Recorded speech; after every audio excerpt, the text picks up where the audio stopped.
All right, my name is Richard Barclay. I'm a Peter Buck Postdoctoral Fellow here at Smithsonian in the Department of Paleobiology. What I want to show you today is how we can use extremely well-preserved fossil plants to reconstruct carbon dioxide concentrations in deep time. And I'm doing this because I'm really interested in deep time climate change events and the role of CO2 and its relationship to temperature in terms of estimating the Earth system's sensitivity to temperature related to carbon dioxide concentrations. So I just want to give you a sense of how CO2 has changed during the past 65 million years. As you can see, the orange arrow shows us where we are in present day. Mean CO2 concentrations are at 396 parts per million, potentially unprecedented in the last 25 million years. And then if you look at the two arrows, that represents the range of estimates of CO2 increase related to the IPCC report, the Intergovernmental Panel on Climate Change in 2007, where depending upon which scenario, the more eco-friendly scenario, we might rise by 2,100 to 550 parts per million. And if we proceed in a business as usual scenario where a fossil fuel economy, CO2 might rise to 1,000 parts per million. And these two are unprecedented in at least the last 30 million years. I want to switch to focus on one individual deep time climate change event, the Paleocene-Eocene thermal maximum. It's a geologically rapid event on the order of 200,000 years. Its onset in 20,000 years. The top panel shows a large negative carbon isotope excursion, which represents a major reorganization of the carbon cycle at the time. It's associated with a large temperature increase, in this case 6 degrees Celsius, associated with that isotope shift. And there's evidence for deep ocean acidification at great depths, and all this indicates that there's a massive release of carbon into the atmosphere ocean system on the order of 4,000 to 7,000 gigatons. That's a really large number. And to equate it to modern day, this would be akin to releasing all the fossil fuel reserves that we have today. What's been difficult for scientists is to reconstruct the atmospheric carbon dioxide concentrations during this time. Those numbers I showed you before are model-based estimates. And this is where fossil plants can come in and help maybe estimate the carbon dioxide concentration in the atmosphere.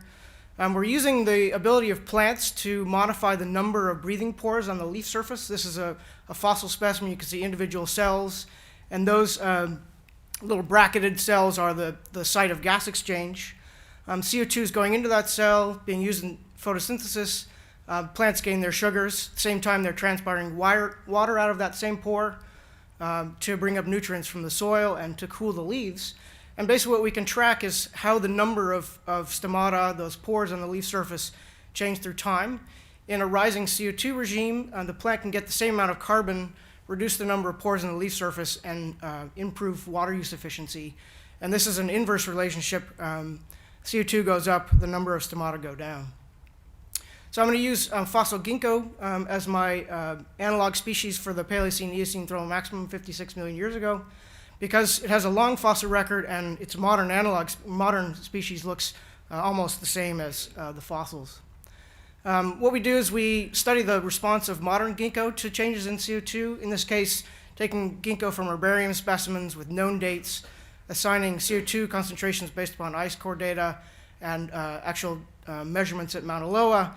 We can see that through time, as CO2 has increased in the last 200 years, from 280 to 400 parts per million, you get that negative relationship. So as CO2 has gone up, as expected, the number of stomata on the leaf surface go down. And we can try and extend this calibration by studying elevated concentrations of CO2 in outside of the building. I've been measuring CO2 for the last year, and it's elevated by about 30 parts per million relative to global averages. So we can then, that's next to a ginkgo grove outside in the parking lot. And so we can extend this calibration to 430 parts per million and then extrapolate from there. I'm now going to transfer that modern study of ginkgo biloba to the fossil material from the Paleocene-Eocene thermal maximum represented in the orange box. This is a 700,000 year window of time, older on the left, moving to younger on the right. And what we see is ginkgo is telling us that CO2 concentrations were not so dissimilar from pre-industrial levels at about 300 parts per million, and then within 120,000 years prior to the onset of the main PETM, we have a doubling of CO2 up to about 570 parts per million. And this is associated with two sets of data that suggest that there's something on the order of a 5 degrees Celsius temperature increase that coincides with this. So the take-home message with this is that CO2 at 290 parts per million was where we started before the Industrial Revolution. And then predictions of the most eco-friendly scenario in the IPCC reports take us to 550 parts per million. So this is going to happen potentially within 2100, by the year 2100, with the caveat that there are lots of long-term processes that will not have occurred by 2100, so we may not get to 5 degrees Celsius, but ultimately that's where we're going. And thank you very much for your time.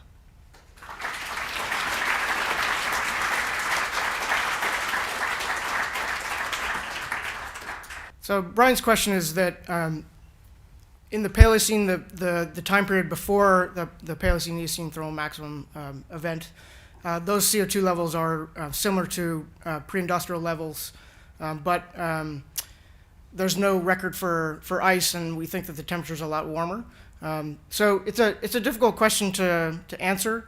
I think that there are many portions of the climate system that we haven't yet been able to model very well, and so I stand behind these numbers, but I'll give you that it's often difficult to reconcile the models of temperature and the deep ocean record of temperature relative to atmospheric carbon dioxide concentration.